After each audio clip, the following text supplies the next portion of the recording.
video, I will be reading to you some creepypasta. Now, if you're not entirely sure what creepypasta is, it's basically a word for short stories that are passed around the internet and are primarily of the horror genre, or at least pretty creepy stuff. And today, because it is the middle of October and Halloween is just around the corner, I have decided to read one of my favorites. Now, this creepypasta is not particularly gruesome. It's nothing too horrific that'll keep you awake at night, or anything graphic like Mickey Mouse ripping off his own head. Nothing crazy like that. So I still think it's suitable for an ASMR video. But if you are of the very active imagination type, or you are very easily disturbed, it may not be the best thing to watch or listen to before bed. That said, I think most people will be able to handle it, and many of you will probably enjoy it because it's a very well done short story, in my opinion. So without any further ado, let us start. Oh, I'm sorry, not really, because I have to thank two people first. A couple of people volunteered to play the voices of a couple of characters in this video, and they are Triggernomics and Sofia ASMR. And they have small parts in this, and I'd like to thank them very much for generously lending their voices for the video. Okay, for real now, here we go. Sunday. I'm not sure why I'm writing this down on paper and not on my computer. I guess I've just noticed some odd things. It's not that I don't trust the computer, I need to organize my thoughts. I need to get down all the details somewhere objective. Somewhere I know that what I write can't be deleted or changed. Not that that's happened, it's just everything blurs together here, and the fog of memory lends a strange cast to things. I'm starting to feel cramped in this small apartment. Maybe that's the problem. I just had to go and choose the cheapest apartment, the only one in the basement. The lack of windows down here makes day and night seem to slip by seamlessly.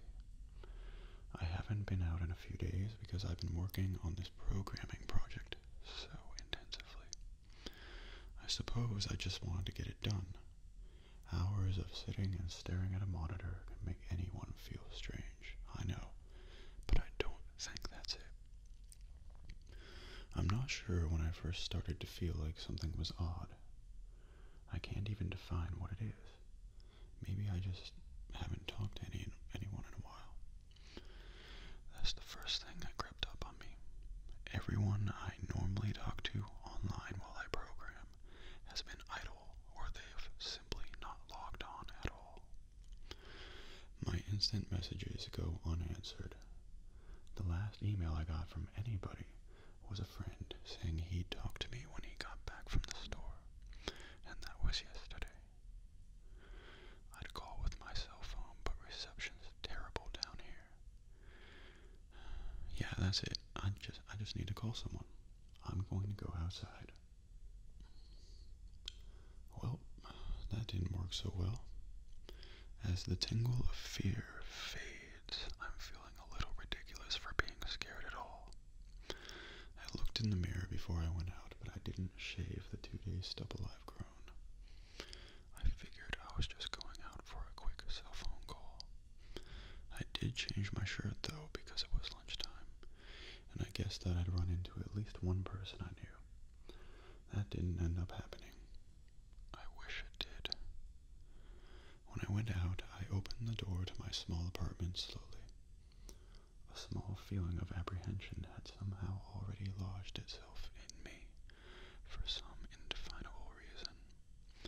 I chalked it up to having not spoken to anyone but myself for a day or two.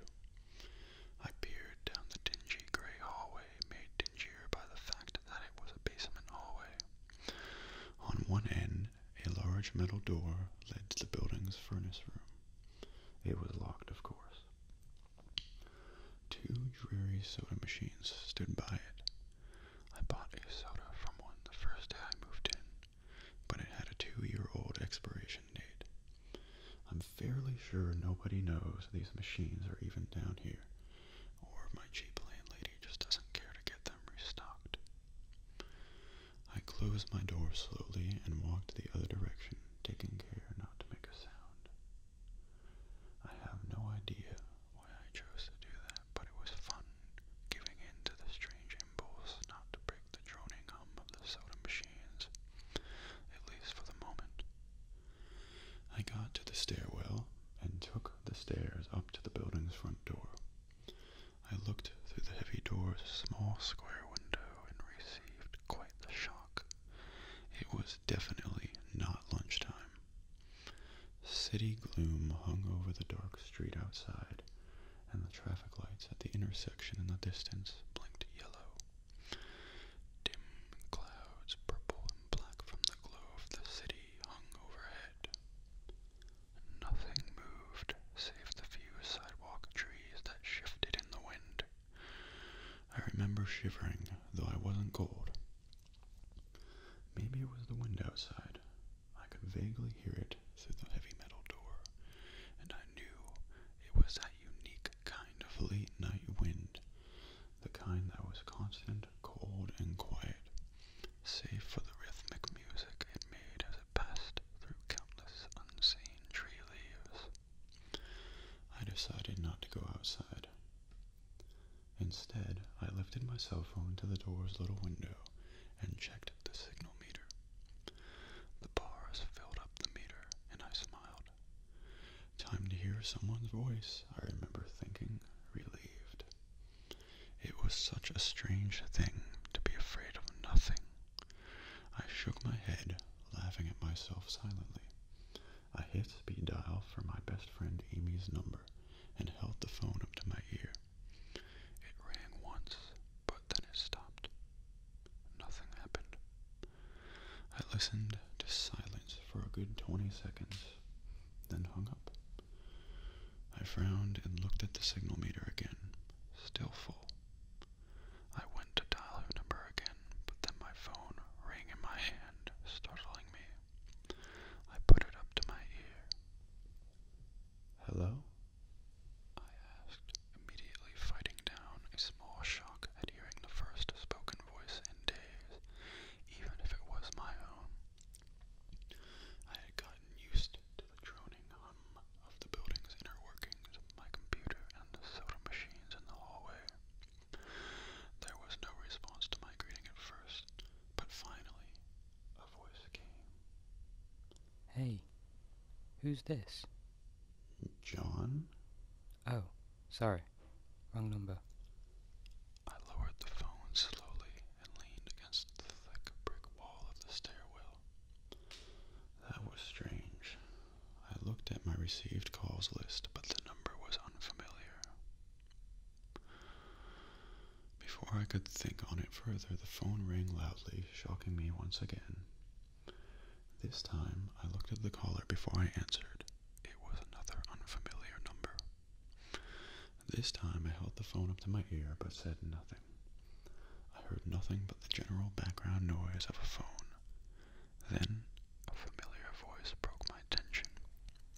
John? Hey, it's you.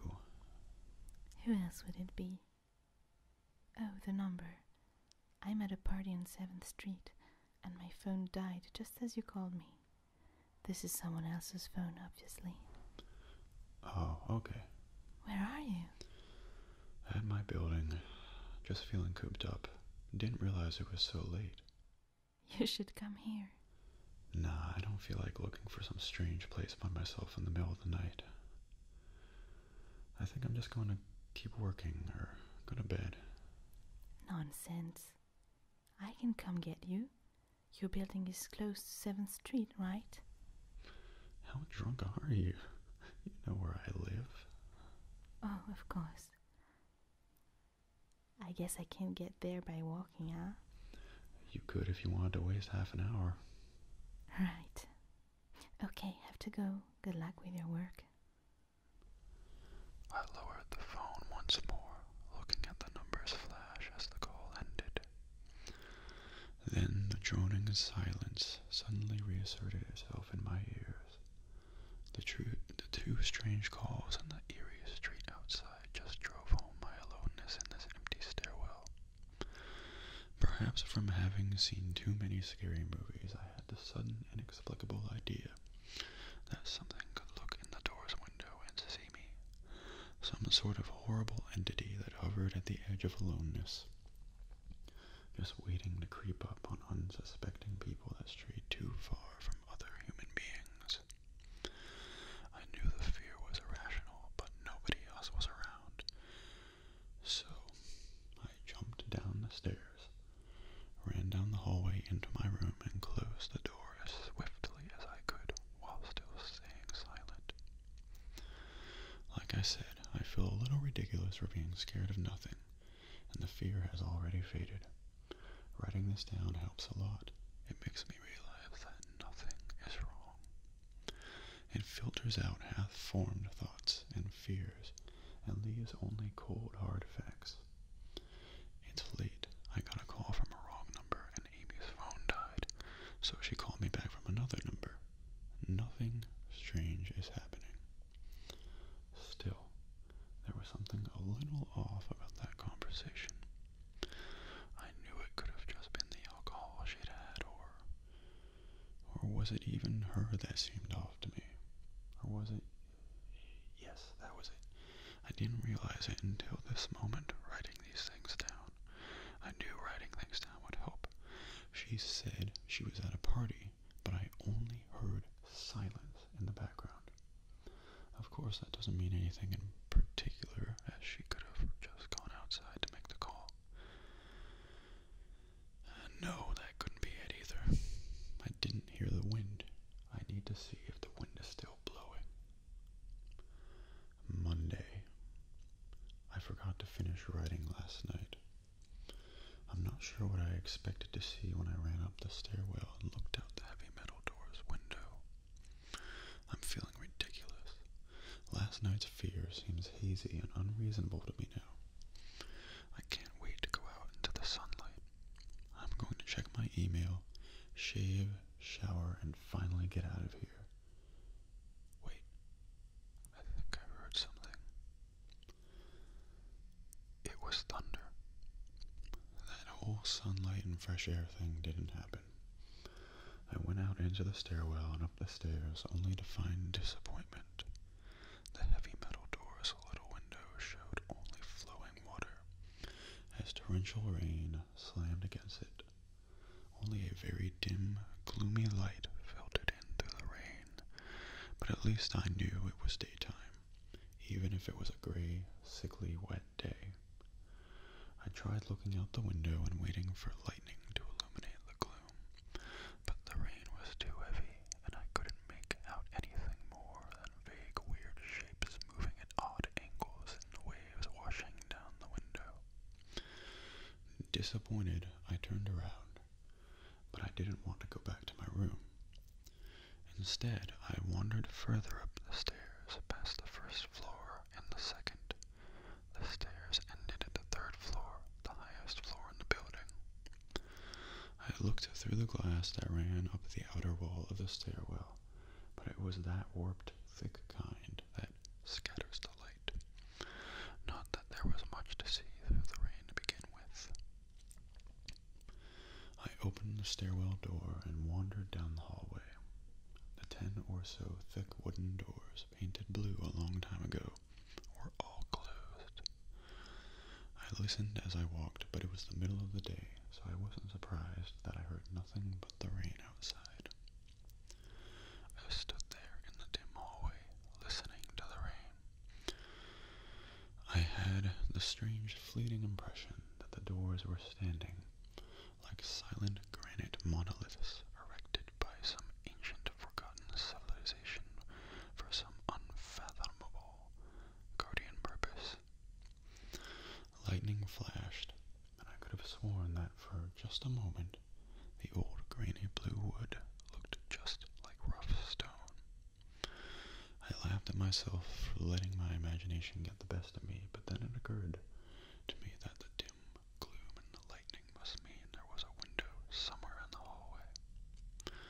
A vague memory surfaced, and I suddenly recalled that the third floor had an alcove and an inset window halfway down the floor's hallway. Excited to look out into the rain and possibly see another human being, I quickly walked over to the alcove, finding the large, thin glass window. Rain washed down it, as with the front door's window, but I could open this one. I reached a hand out to slide it open, but hesitated. I had the strangest feeling that if I opened the window, I would see something absolutely horrifying on the other side. Everything's been so odd lately. So I came up with a plan, and I came back here to get what I needed. I don't seriously think anything will come of it, but I'm bored, it's raining, and I'm going stir crazy. I came back to get my webcam. The cord isn't long enough to reach the third floor by any means, so instead I'm going to hide it between the two soda machines in the dark end of my basement hallway, run the wire along the wall and under my door, and put black duct tape over the wire to blend it in with the black plastic strip that runs along the base of the hallway's walls. I know this is silly, but I don't have anything better to do. Well, nothing happened. I propped open the hallway to stairwell door, steeled myself, then flung the heavy front door wide open and ran like hell down the stairs to my room and slammed the door. I watched the webcam on my computer intently, seeing the hallway outside my door and most of the stairwell. I'm watching it right now, and I don't see anything interesting. I just wish the camera's position was different so that I could see out the front door. Hey, somebody's online.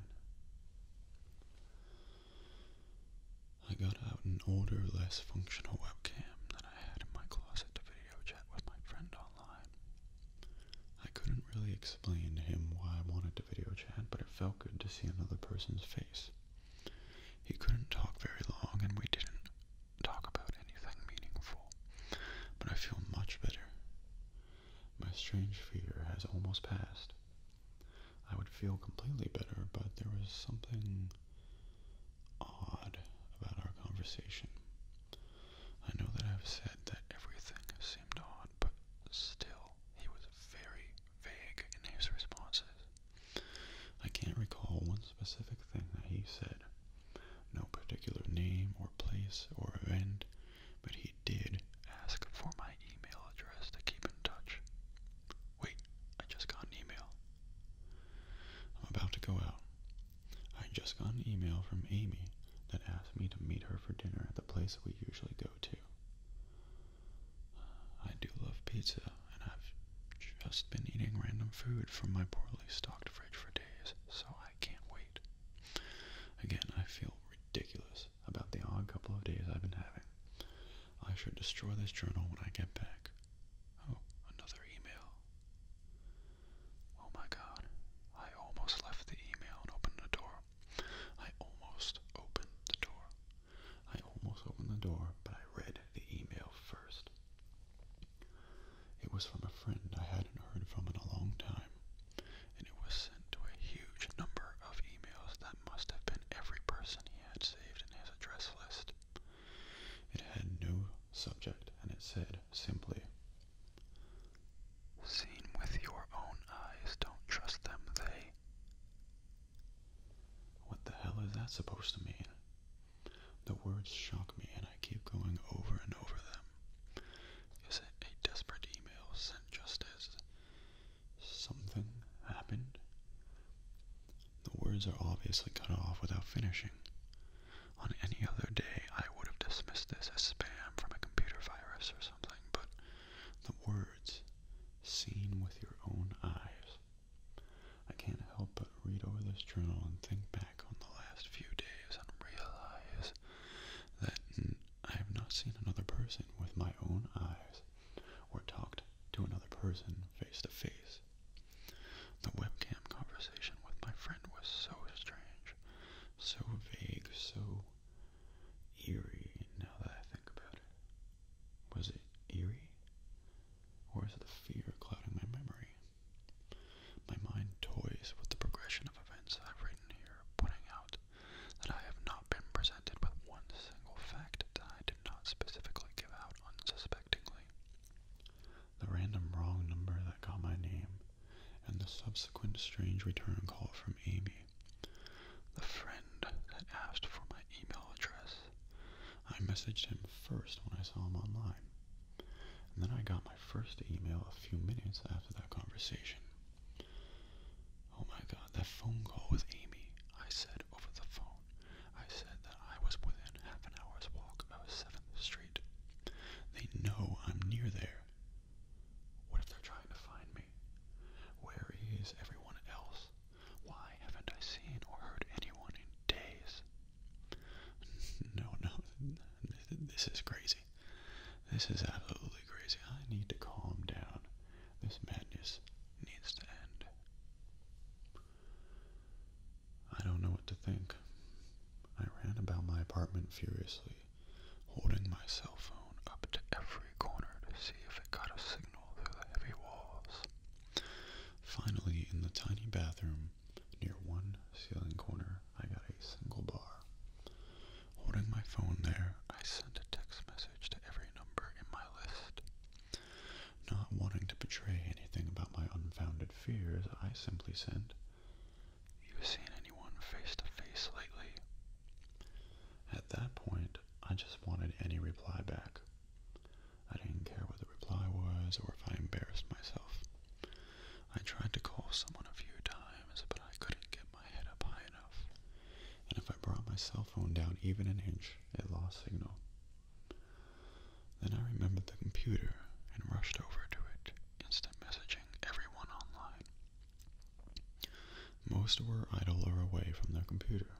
Nobody responded. My messages grew more frantic, and I started telling people where I was and to stop by in person for a host of barely passable reasons. I didn't care about anything by that point. I just needed to see another person.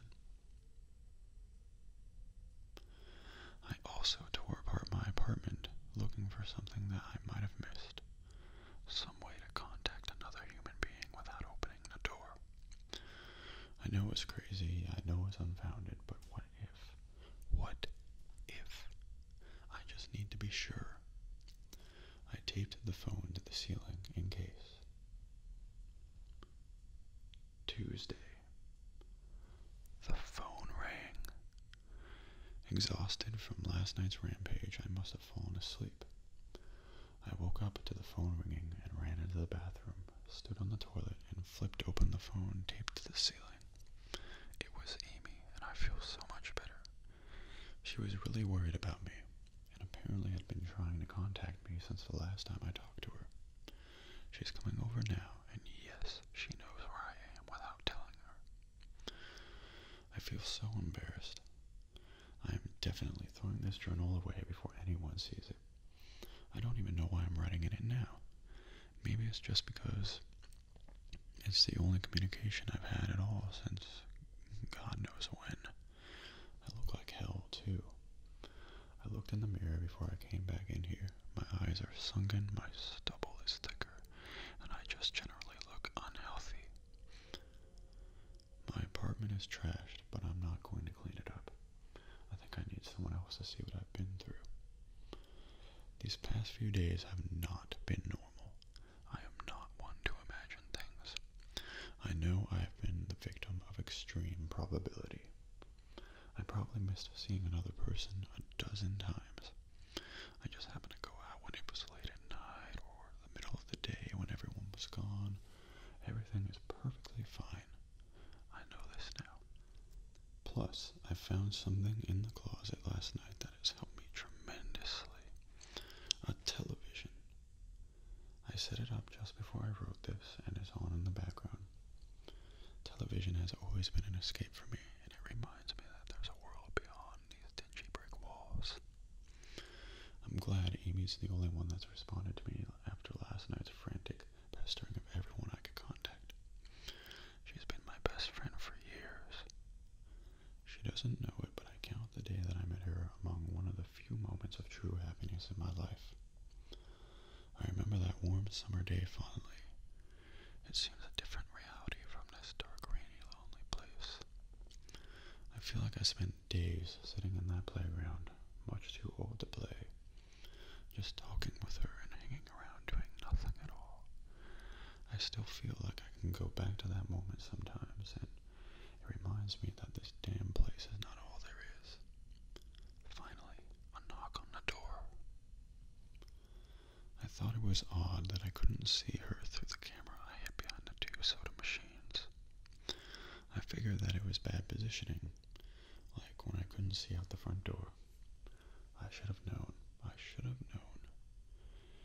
After the knock, I yelled through the door jokingly that I had a camera between the soda machines because I was embarrassed myself that I had taken this paranoia so far. After I did that, I saw her image walk over to the camera and look down at it. She smiled and waved. Hey. It's weird, I know. I've had a weird few days. Must have. Open the door, John. I hesitated. How could I be sure? Hey, humor me a second here. Tell me one thing about us, just to prove to me that you're you. She gave the camera a weird look. Alright. We met randomly at the playground when we were both way too old to be there. I sighed deeply as reality returned and fear faded. God, I've been so ridiculous. Of course it was Amy. That day wasn't anywhere in the world except in my memory.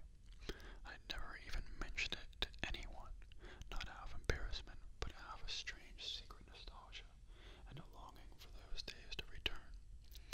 If there was some unknown force at work trying to trick me, as I feared, there was no way they could know about that day. Alright, I'll explain everything.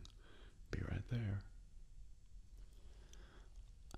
I ran to my small bathroom and fixed my hair as best I could.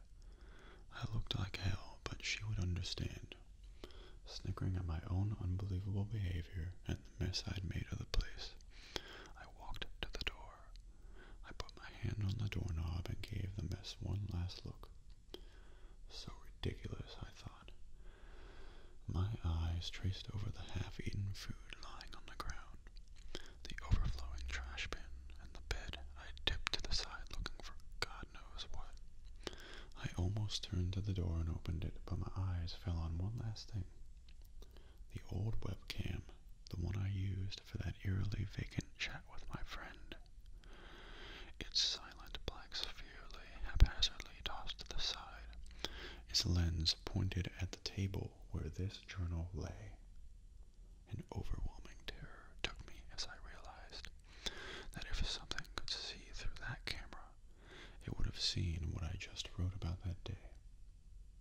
I asked her for any one thing about us, and she chose the only thing in the world that I thought they or it did not know, but it did. It did know. It could have been watching me the whole time. I didn't open the door. I screamed. I screamed in uncontrollable terror. I stomped on the old webcam on the floor. The door shook, and the doorknob tried to turn, but I didn't hear Amy's voice through the door. Was the basement door made to keep out drafts too thick? Or was Amy not outside? What could have been trying to get in, if not her? What the hell is out there? I saw her on my computer through the camera outside. I heard her on the speakers through the camera outside. But was it real? How can I know? She's gone now. I screamed and shouted for help. I piled up everything in my apartment against the front door. Friday, least I think that it's Friday. I broke everything electronic. I smashed my computer to pieces. Every single thing on there could have been accessed by network access, or worse, altered. I'm a programmer, I know. Every little piece of information I gave out since this started, my name, my email, my location, none of it came back from outside until I gave it out. I've been going over and over what I wrote. I've been pacing back and forth, alternating between stark terror and overpowering disbelief. Sometimes I'm absolutely certain some phantom entity is dead set on the simple goal of getting me to go outside. Back to the beginning with the phone call from Amy. She was effectively asking me to open the door and go outside. I keep running it through my head. One point of view says I've acted like a madman, and all of this is the extreme convergence of probability. Never going outside at the right times by pure luck, never seeing another person by pure chance, getting a random nonsense email from some computer virus at just the right time. The other point of view says that extreme convergence of probability is the reason that whatever is out there hasn't gotten me already. I keep thinking, I never opened the window on the 3rd floor. I never opened the front door until that incredibly stupid stunt with the hidden camera, after which I ran straight to my room and slammed the door. I haven't opened my own solid door since I flung open the front door of the building. Whatever's out there, if anything's out there, never made an appearance in the building before I opened the front door. Maybe the reason it wasn't in the building already was that it was elsewhere getting everyone else, and then it waited until I betrayed my existence by trying to call Amy, a call which didn't work until it called me and asked me my name. Terror literally overwhelms me every time I try to fit the pieces of this nightmare together. That email, short, cut off, was it from someone trying to get word out? Some friendly voice desperately trying to warn me before it came? Seen with my own eyes, don't trust them. Exactly what I've been so suspicious of. It could have masterful control of all things electronic, practicing its insidious deception to trick me into coming outside. Why can't it get in? It knocked on the door. It must have some solid presence. The door, the image of those doors in the upper hallway as guardian monoliths, flashes back in my mind every time I trace this path of thoughts. If there is some phantom entity trying to get me to go outside, maybe it can't get through the doors. I keep thinking back over all the books I've read or movies I've seen, trying to generate some explanation for this. Doors have always been such intense foci of human imagination, always seen as wards or portals of special importance. Or perhaps the door is just too thick. I know that I couldn't bash through any of the doors in this building, let alone the heavy basement ones. Aside from that, the real question is, why does it even want me? If it just wanted to kill me, it could do it any number of ways, including just waiting until I starve to death. What if it doesn't want to kill me? What if it has some far more horrific fate in store for me? God, what can I do to escape this nightmare? A knock on the door. I told the people on the other side of the door I need a minute to think and I'll come out. I'm really just writing this down so I can figure out what to do. At least this time I heard their voices. My paranoia, and yes, I recognize I'm being paranoid, has me thinking of all sorts of ways that their voices could be faked electronically. There could be nothing but speakers outside, simulating human voices. Did it really take them 3 days to come talk to me? Amy is supposedly out there along with 2 policemen and a psychiatrist. Maybe it took them 3 days to think of what they could say to me.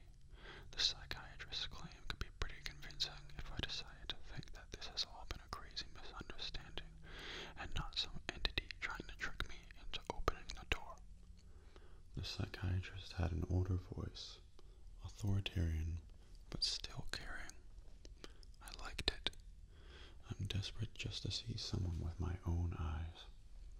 He said I have something called cyber-psychosis, and I'm just one of a nationwide epidemic of thousands of people having breakdowns, triggered by a suggestive email that got through somehow.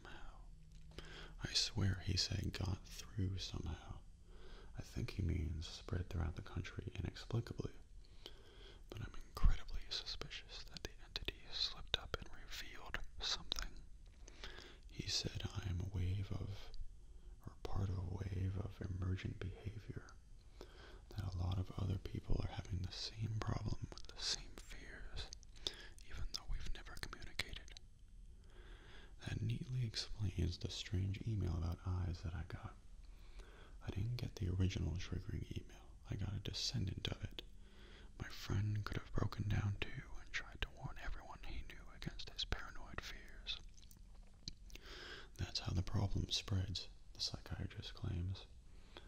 I could have spread it too with my texts and instant messages online to everyone I know. One of those people might be melting down right now after being triggered by something I sent them, something they might interpret any way that they want. Something like a text saying, "Seen anyone face to face lately?"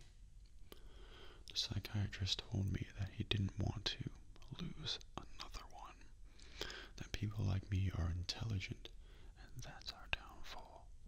We draw connections so well that we draw them even when they shouldn't be there.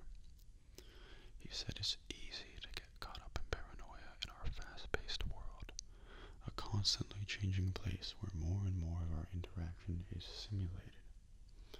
I have to give him one thing. It's a great explanation.